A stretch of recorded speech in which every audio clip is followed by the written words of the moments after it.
Reaction in आप की पढ़ना है इस आर्टिकल कि रिएक्शन है जी मैटैलिक ऑक्साइड की एसिड ना जो होंगी है तो की होंगी है वो कहते small amount of copper oxide लै लो एक बीकर के डिल्यूट हाइड्रोक्लोरिक एसिड पा दो तो उन्होंने हौली हौली हिलाओ वो कहते note the colour of the solution का कलर है जोड़ा उन्होंने नोट करो वो की है become blue green and copper oxide जो डिजोल्व हो जाएगा ब्लू द ग्रीन दोनों के शेड दूगा वो ठीक है what is happen to the copper की होया उनके copper oxide react with HCl to form CuCl2 copper है जोड़ा वो CuCl2 के फॉर्म के कन्वर्ट हो गया क्यों होया क्योंकि उन्हें आप HCl पाया सीगा जोड़ा जो आप कॉपर को HCl के नाल टर्न करवाया Cu जोड़ा वो Cl2 लै गया उधर तो H2 गैस जी फिर बाहर निकल गई तो ये आप की पढ़िया कि जो मैटल ऑक्साइड तो एसिड एक दूजे नाल रिएक्ट करते हैं तो दो चीज़ां फॉर्म होंदियां वा एक सॉल्ट तो दूसरा वाटर उस तो बाद वो की कह रहे हैं वो कहते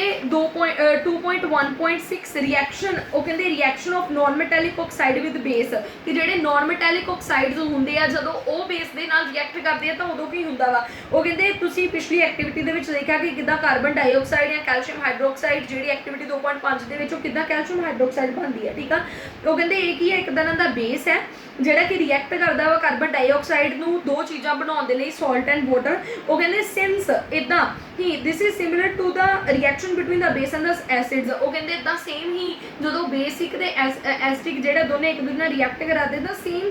सेंस जी उत्ते बनी सी वही इत्थे बनती है तो आप कंक्लूड कर सकते हैं कि जो नॉन मैटैलिक ऑक्साइड्स होंगे आ वो की एसिडिक नेचर के फॉर्म करते अपने आप को ठीक है उस तो बाद 2.2 आर्टिकल वो कहते why what do you all acids and all bases have in common वो कहते एसिड्स ते बेसिस दे विच एग्जैक्टली कॉमन की हुंदा वा ठीक है वो कहते in section 2.1 we have seen that all acids have similarly chemical properties what lead to this similarity in properties वो कहते आप पिछली एक्टिविटीज़ के देखा कि थोड़ा थोड़ा सब कुछ सेम आ पर एटलीस्ट आपको ओवरऑल पता नहीं लगा कि एटलीस्ट सेम हैगा की है ठीक है वो कहते आप एक्टिविटी देखते हैं 2.3 ये वो कहते all the acid generate hydrogen gas on reacting with metal जो रिएक्ट करते हैं तो वो की है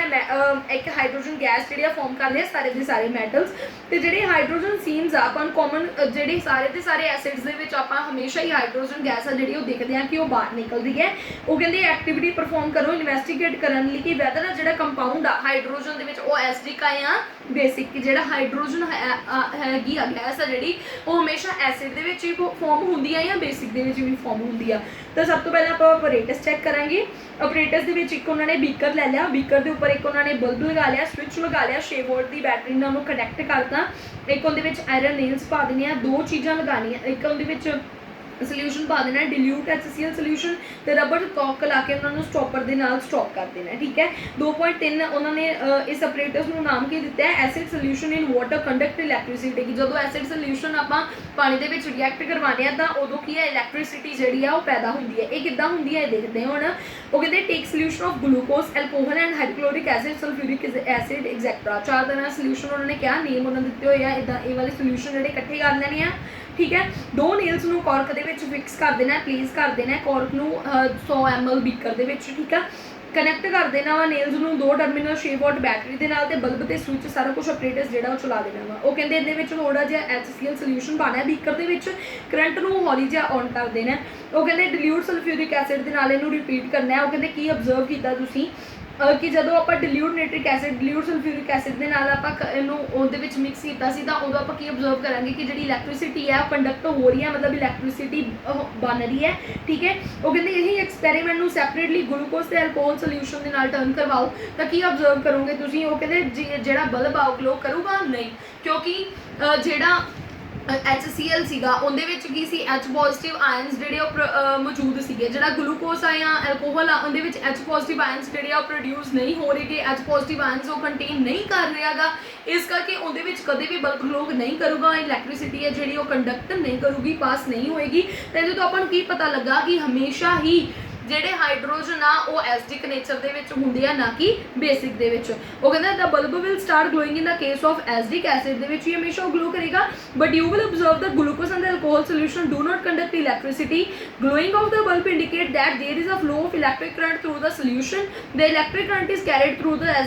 एसिडिक सॉल्यूशन बाय आयंस उन्होंने लिखा होया भी ਆਇਨਸ ਦੇ ਕਰਕੇ ਹੀ, ਜਿਹੜਾ ਮੈਂ ਤੁਹਾਨੂੰ ਦੱਸ ਚੁੱਕੀ ਹਾਂ ਕਿ ਐਸਿਡ ਦੇ ਵਿੱਚ ਕਿਉਂ ਕੰਡਕਟ ਕੀਤਾ, ਕਿਉਂਕਿ ਐਸਿਡ ਦੇ ਵਿੱਚ ਕੀ ਹੈ H ਪੋਜ਼ਿਟਿਵ ਆਇਨਸ ਜਿਹੜੇ ਆ ਪ੍ਰੋਡਿਊਸ ਹੁੰਦੇ ਆ, ਬੇਸਿਕ ਦੇ ਵਿੱਚ H ਪੋਜ਼ਿਟਿਵ ਆਇਨਸ ਜਿਹੜੇ ਆ ਉਹ ਨਹੀਂ ਹੁੰਦੇ, ਇਸ ਕਰਕੇ ਉੱਧਰੋਂ ਜਾ ਕੇ ਨਹੀਂ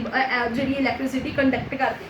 ਠੀਕ ਹੈ। ਉਸ ਤੋਂ ਬਾਅਦ 2.1.1 ਆਰਟੀਕਲ ਦੇ ਵਿੱਚ ਕੀ ਉਹ ਕਹਿੰਦੇ ਵਾਟ ਹੈਪਨਡ ਐਸਿਡ ਦੇ ਬੇਸਿਸ ਨੂੰ ਜਦੋਂ ਆਪਾਂ ਵਾਟਰ ਸੋਲਿਊਸ਼ਨ ਦੇ ਵਿੱਚ ਪਾਉਂਦੇ ਆ ਤਾਂ ਉਦੋਂ ਕੀ ਹੁੰਦਾ ਹੈ। ਉਹ ਕਹਿੰਦੇ ਸਭ ਤੋਂ ਪਹਿਲਾਂ ਆਪਾਂ ਆਪਰੇਟਸ ਚੈੱਕ ਕਰਾਂਗੇ। ਆਪਰੇਟਸ ਦੇ ਵਿੱਚ 2.4 ਐਕਟੀਵਿਟੀ ਦੇ ਵਿੱਚ ਉਹ ਕਹਿੰਦੇ ਆਪਾਂ ਇੱਥੇ ਅਸੀਂ ਕੀ ਕਰ ਰਹੇ ਹਾਂ, HCl ਗੈਸ ਦੀ ਪ੍ਰੈਪਰੇਸ਼ਨ ਕਰ ਰਹੇ ਹਾਂ, ਮਤਲਬ ਬਣਾ ਰਹੇ ਹਾਂ। 1 ਗ੍ਰਾਮ ਸੋਲਿਡ NaCl ਲੈ ਲਓ, ਕਲੀਨ ਕਰ ਲਓ, ਟੈਸਟ ਟਿਊਬਸ ਦੇ ਵਿੱਚ ਪਾ ਲਓ। ਠੀਕ ਹੈ। ਆਪਰੇਟਸ ਸੈੱਟ ਕਰ ਲਓ, 2 ਟੈਸਟ ਟਿਊਬਸ ਲੈ ਲੈਣੀਆਂ ਆਪਾਂ। ਠੀਕ ਹੈ। ਉਹਨਾਂ ਵਿੱਚ ਐਡ ਸਮ ਕੰਸਨਟ੍ਰੇਟਡ ਸਲਫਿਊਰਿਕ ਐਸਿਡ, ਟੈਸਟ ਟਿਊਬਸ ਦੇ ਵਿੱਚ ਸਲਫਿਊਰਿਕ ਐਸਿਡ ਦੀ ਕੰਸਨਟ੍ਰੇਸ਼ਨ ਜਿਹੜੀ ਉਹ ਪਾ ਦੇਣੀ ਹੈ। ਕੀ ਅਬਜ਼ਰਵ ਕੀਤਾ, is there a gas coming out of delivery tube, ਕੀ ਉਹਦੇ ਵਿੱਚੋਂ ਕੋਈ ਗੈਸ ਹੈ ਜਿਹੜੀ ਉਹ ਬਾਹਰ ਨਿਕਲ ਰਹੀ ਹੈ। ਠੀਕ ਹੈ।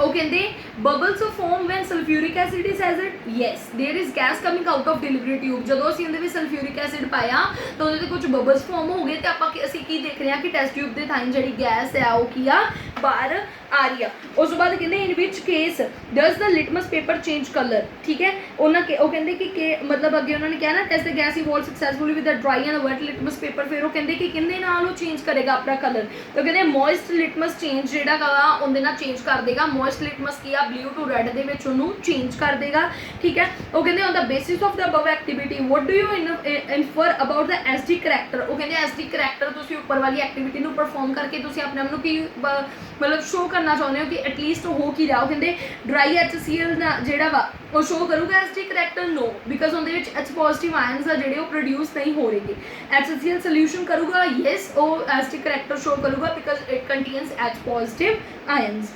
ਉਸ ਤੋਂ ਬਾਅਦ ਨੈਕਸਟ ਆਪਾਂ 2.10 ਐਕਟੀਵਿਟੀ ਦੇ ਵਿੱਚ ਕੀ ਦੇਖਣਾ ਹੈ। 2.10 ਐਕਟੀਵਿਟੀ ਦੇ ਵਿੱਚ ਆਪਾਂ ਸਭ ਤੋਂ ਪਹਿਲਾਂ ਵੇਖਾਂਗੇ ਕਿ ਐਸਿਡ ਜਿਹੜੇ ਬੇਸਿਸ ਜਦੋਂ ਐਸਿਡ ਦੇ ਬੇਸ ਇੱਕ ਦੂਜੇ ਨਾਲ ਰਿਐਕਟ ਕਰਦੇ ਆ ਤਾਂ ਕੀ ਫਾਰਮ ਕਰਦੇ ਆ, ਸਾਲਟ ਪਲੱਸ ਵਾਟਰ। ਠੀਕ ਹੈ। 2.10 ਐਕਟੀਵਿਟੀ ਦੇ ਵਿੱਚ ਉਹ ਕੀ ਕਹਿੰਦੇ warning sign displayed on the container